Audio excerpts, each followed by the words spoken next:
You are only 17. The smudged ink hasn't fully dried on your index finger.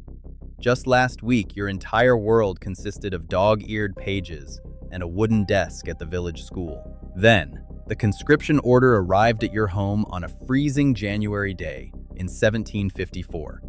The dark red sealing wax, looking like dried blood, bore the heavy imprint of King George II's royal crest. Your father said nothing. He just silently turned away. He knew what that piece of paper meant. No room for negotiation, no chance for refusal. You dragged your feet to the recruiting center at Portsmouth Harbor. A quartermaster violently tossed a smoothbore musket, slamming it hard against your chest. The scratched wooden stock and freezing heavy iron barrel made you stumble as you clutched it. This gun was probably older than you were. Smack. The corporal's sledgehammer-like pat on the back sent you pitching forward. The drill sergeant growled in your face that you were going to defend the motherland. You gritted your teeth, locking your knees so you wouldn't collapse. You clumsily slipped into the brick-red wool tunic. The uniform, 2 sizes too big, swallowed your scrawny frame, its sleeves hanging limply. You had only a few brief months of training before being thrown straight onto the front lines. The marching drums beat relentlessly.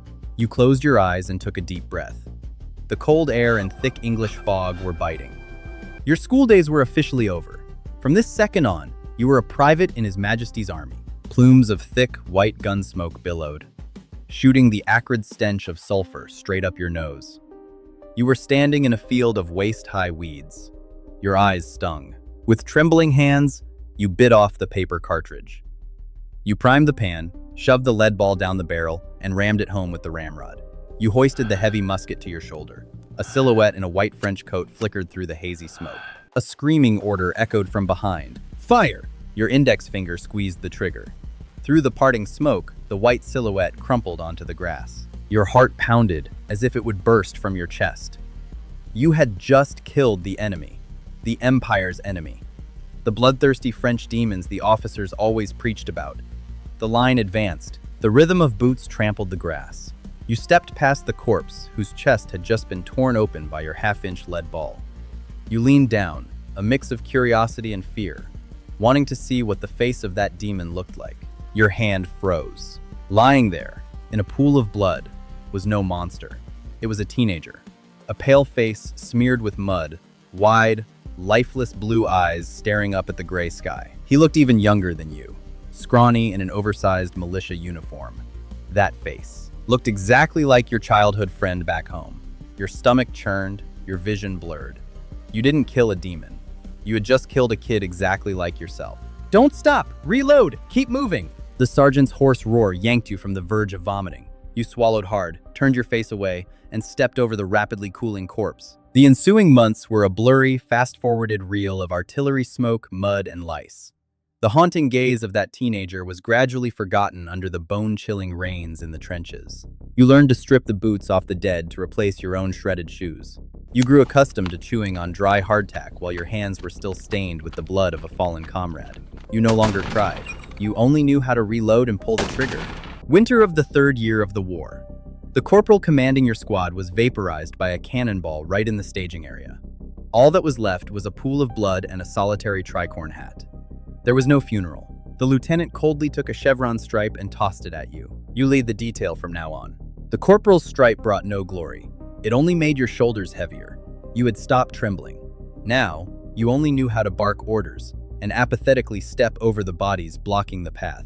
Standing with your arms crossed in the rubble-strewn square of a newly captured town, your face was stone cold. Up on a wooden platform, the captain gently swirled a glass of rippling red wine, his booming voice echoing, "Royal bayonets have pierced the French flank. Glory is firmly in our grasp, sons of England." Deafening cheers erupted all around. Dozens of tricorn hats were tossed into the gray sky. Amidst that frenzied crowd, you felt nothing but emptiness. That afternoon, you led your squad to clear the western trenches, an area just declared swept of remnants. The stench hit you like a wall. Thick swarms of black flies buzzed in blinding clouds. The entire 44th Regiment of Foot lay piled on top of each other. Slimy, mutilated, the blood-soaked redcoats had darkened to a pitch-black hue. Nausea surged to the back of your throat. There were no cheers of victory here. War didn't allow you to pause and mourn. New orders arrived, throwing you straight into the night. Splash, you jumped off the landing craft. Freezing seawater flooded your boots. Darkness engulfed the French coast. The crashing waves drowned out the clatter of weapons. You gripped an oil-soaked torch tightly. Mission: destroy the enemy's logistics supply base. You charged up from the sand, storming the settlement. Flames flared from your torch, illuminating thatched roofs. But there was no fort. No white-coated soldiers garrison, only the panicked barking of dogs. A woman clutching her child burst out of a house that had just been torched, sobbing and screaming in broken French. An old man clinging to a sack of wheat was struck in the head by your comrade's musket butt, collapsing onto the dirt yard. You stood frozen. The sweltering heat blasted your face. You looked at the torch in your hand. Something inside you stalled. You snuffed the torch out in the mud. 21 years old. 4 years wearing the red coat had stripped away every ounce of innocence from the schoolboy you once were. Your final pang of conscience was buried forever beneath the French mud that night. A few months later, your squad was garrisoned in a surrendered town. A group of refugees clutching baskets of dry bread dragged themselves to the guard post, begging for food. The sergeant lowered his musket and stepped forward to buy a loaf from the refugees. A fatal mistake. Beneath the bread were daggers and flintlock pistols. The disguised rebels suddenly lunged. A deafening gunshot rang out. The old sergeant fell backward. Without a second of hesitation, you plunged your bayonet straight into the shooter's chest, pulled the trigger, and blasted him backward. Your eyes were ice cold. Then you swung the butt of your rifle, shattering the jaw of the next man. Standing amidst the gunsmoke and chaos, you roared ironclad orders, forcing the panicking new recruits to tighten their formation. The ambush was swiftly crushed. As the smoke cleared, the commanding captain rode up. His gaze swept over the old sergeant's corpse, then stopped on you, the only one still standing perfectly straight, expressionless. Not a single word of praise was given. He merely threw you a cold nod. The very next morning, a third chevron was added to your tunic. You were officially a sergeant. Your hand now gripped a razor-sharp command spontoon. The squad leader's sash squeezed your bicep. You were now the pace setter, the enforcer of iron discipline. There was no longer any room for softness. The battle was raging fiercely. Artillery shells plowed the earth. From within the smoke-choked ranks, a rookie dropped his musket, clutching his head, and ran backward. He was in full panic, eyes wide with terror, snot and tears streaking his soot-covered face. You swung your pike up, barring his chest. He fell backward, staring up at you. The flash of an artillery burst illuminated his face. Your heart skipped a beat. It was Thomas, the rookie kid who had dragged you out of the mud when a bullet grazed your thigh in last week's battle. He had carried you on his back. Now, clasping his hands together, his lips trembling, he pleaded, "Let me go home, please. They're all dead." French muskets cracked sharply in your ears. You could drop your arms. You could look away for just 1 second, letting him slip into the smoke behind. You hesitated, but the shrill voice of the supervising officer rang out from behind. Discipline. Orders. You gritted your teeth, your eyes hardening like ice. You roared, "Get back in line! Move up, you coward!" You jabbed the tip of your pike into his back, forcing Thomas to his feet. The boy hiccuped, picked up his musket, turned around, and took exactly 2 steps forward. A dull thud. A bullet hole punched straight through his chest and out his back. Blood splattered onto your cheek, warm. Thomas crumpled, without a single groan. You stood there, numb. You had killed your savior using what they called discipline. Night fell. The camp was dead quiet. You sat by the fire, your dirt-caked fingernails peeling the thin wax seal of a letter that had just arrived with the supplies. The flickering firelight illuminated your mother's neat handwriting. The whole town always talks about you. Everyone is proud that you are heroically defending the country. You are the family's hero. God bless you. You lowered the letter to your lap. Your eyes stared blankly into the flames. You couldn't force out a single tear. You crumpled the letter and tossed it straight into the fire. The paper caught flame, burned to black ash, and floated up into the silent night. In a flash, 2 grueling years passed.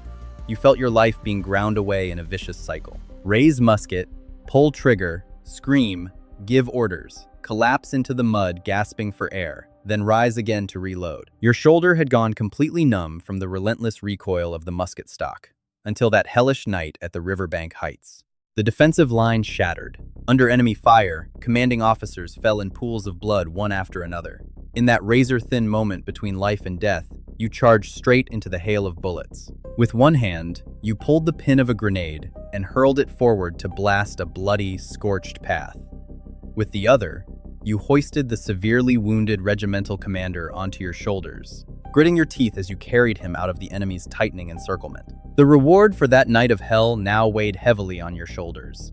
Your fingers traced the smooth velvet of a brand new officer's coat. By candlelight, the gold-plated ensign's insignia on your left breast gleamed with a cold sharpness. You were issued a war horse and permitted to rest in a private canvas tent. But right now, your entire mind was focused on the French officer lying prostrate beneath the toe of your hobnailed boots. His arrogant white coat was now in tatters, mottled with dark blood from a stomach wound. He gasped in ragged breaths, but the mud-smeared blue eyes looking up at you were still sharp, absolutely unyielding. You flicked your hand to brush an invisible speck of dust from your new velvet lapel, coldly tilting your chin to look at the enemy at your feet. You ground out every word in the broken pidgin French you'd picked up after all those years scraping by on the battlefield. "Parle! Où est l'artillerie?" The prisoner coughed up a mouthful of blood. He laughed, a hollow, contemptuous laugh. "Invader?" He wheezed in heavily accented English. "How funny. Our officers told us the exact same thing. You are the ones invading our land." A chill ran down your spine. The tip of the sword pointed at his neck trembled slightly. Two sides of the front line, two uniforms, tens of thousands of lives. Maybe they were like you. You were like them. Maybe not. You didn't know. Dusk fell with heavy fog. You walked to the command tent to request confirmation of the assault coordinates. Just as your hand touched the edge of the canvas flap, the voices echoing from inside stopped you in your tracks. The royal envoy and the commanding general were admitting that sending troops into a frontal assault against the French artillery stronghold right now was suicide. But those hundreds of lives were merely a necessary waste. A bloody bargaining chip at the negotiation table in Paris to fight over a few miles of port territory all the way in distant India. Your breath caught in your throat. Everything before your eyes spun. You silently turned around, dragging your heavy footsteps back to the line. Dozens of eyes turned toward you, gaunt faces, smeared with gun smoke, shivering from the cold. You didn't dare look at them. The fog began to lift. The hill ahead faintly revealed the pitch-black muzzles of smoothbore cannons pointing straight down at you. You gripped the hilt of your sword tightly. You wanted to scream this damned truth, to tell them to throw down their muskets and run. But military law had no room for mercy. Your eyes went dead. You raised the tip of your sword to the gray sky, then roared in a cracked voice. "Forward march!" You charged, leading them straight into the jaws of death. Deafening cannon fire roared, shaking the earth. Grapeshot and mud rained down. Soldiers fell around you like scythed wheat. By the end of that day, the British flag was planted atop the hill. You stood there, your regal velvet coat now dyed a dark, thick hue, the blood of a nameless man plastered to your forehead. Behind you, more than half your platoon was left permanently in the mud. The bells of St. Paul's Cathedral in London tolled in resounding peals. The year 1763. The Treaty of Paris had been signed. The war was over. You were standing in the middle of a bustling market in Covent Garden. Thousands of citizens poured into the streets. Flags covered the sky. Tricorn hats were tossed into the air. Women rushed out to hug and kiss the soldiers in red wool coats. The brilliant sunlight was blinding. But you stood still as a stone statue. You felt no joy, no pride, no relief. You slowly raised both hands in front of your face. Rough, calloused fingers, crisscrossed with scars, black powder burns seeped so deep into the skin they could never be washed away.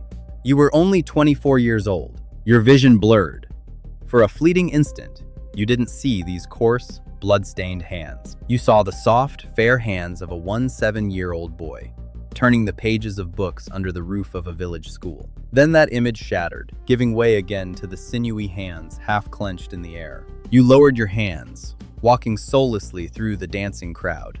You weren't killed by any bullet in the war, but the war had killed that 7-year-old boy inside you a long time ago. A few weeks later, you returned to your hometown. The old house appeared behind the tree line. Your mother rushed to the door, sobbing as she tightly embraced her only son. She proudly stroked the red velvet and the gleaming metal on your chest. But when she looked up straight into your eyes, the smile on her lips suddenly froze. She pulled her hand back. A fleeting sense of alienation washed over her. You sat amidst the family dinner, surrounded by the laughter and toasts of your relatives. But your eardrums felt thick. Your brain only replayed over and over the shrieks of artillery tearing through the sky and the agonizing screams of your comrades buried under the mud. You had come home, but your mind was still trapped out there. That winter, a letter bearing the bright red wax seal of the War Office was hand-delivered to you. Through exploits built upon the blood and bones of your comrades, and the recommendation of the commander you had saved, you officially received your promotion to lieutenant. The following year, peace proved to be nothing but a cheap lie. The top brass in London threw celebratory banquets, while you were shoved onto suffocating ships, sent on expeditions to damp, foul-smelling forts on the colonial frontiers. Your men were thrown into toxic jungles to sweep out rebels. You watched the young soldiers under your command die a slow, lingering death. From dysentery, from jungle malaria that made them convulse until they foamed at the mouth, or from poisoned arrows flying out of the swampy darkness. You had to stand there and watch, your face cold as ice, nodding to signal the executioner to kick away the wooden stool, hanging soldiers who had deserted out of sheer terror and despair. It was this apathy, coupled with the commanding captain dropping dead from severe illness, that paved the way for the official rank of captain to land on your shoulders in the winter of your 29th year. But this time, the Empire didn't throw you back into the trenches or the toxic jungles. They tossed you a letter of appointment and pushed you straight into the Royal Military Academy. You became a training officer. Now, you are standing with your hands clasped behind your back on the high wooden platform of the parade ground. The brilliant sun beats down, but the cold wind still whips the tails of your crimson coat. You are only 29 years old, yet you look like a man in his 50s, ravaged and utterly drained by war. Your skin is dark and coarse like dull rawhide, deeply etched with the cruel wrinkles of thousands of restless nights, fueled by gin and nightmares. Your hair, clinging to the scent of gunsmoke, is already peppered with wiry gray strands at the temples. Down below, hundreds of eyes are looking up. An entire company of 18-year-old rookie boys, foreheads beaded with sweat, tightly gripping brand new smoothbore muskets. They look at you, the hero, with a chest full of medals, with absolute admiration. Exactly like you, 11 years ago. Looking down at them, your chest tightens. You see yourself as nothing more than a butcher, standing with clasped hands, watching a flock of eager young lambs lining up to be herded into the slaughterhouse. Your hand, crisscrossed with scars and black powder burns, slowly draws the command sword from its scabbard. The sound of metal scraping rings out, sharp and cold. You know your duty perfectly well. You will chisel them, scrape away that innocence. You will teach them how to thrust a bayonet, how to pull a trigger, and how to become the next cold-blooded pawns, the next corpses ready to fall. Your eyes harden, empty and ruthless. You take a deep breath, and with your rough voice, you bark the first order, officially kickstarting a new loop of hell. And that loop dragged on just like that, until your hair turned completely white. You stalled permanently at the rank of captain.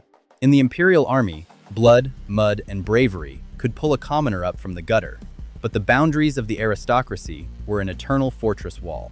At the age of 45, the lingering effects of those jungle malaria bouts on the frontier finally brought you down.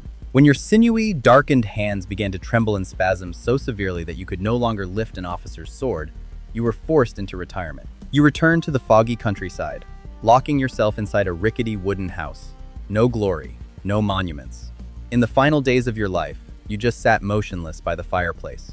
You downed glasses of cheap gin to chase away the headless soldier ghosts that still appeared night after night outside your window.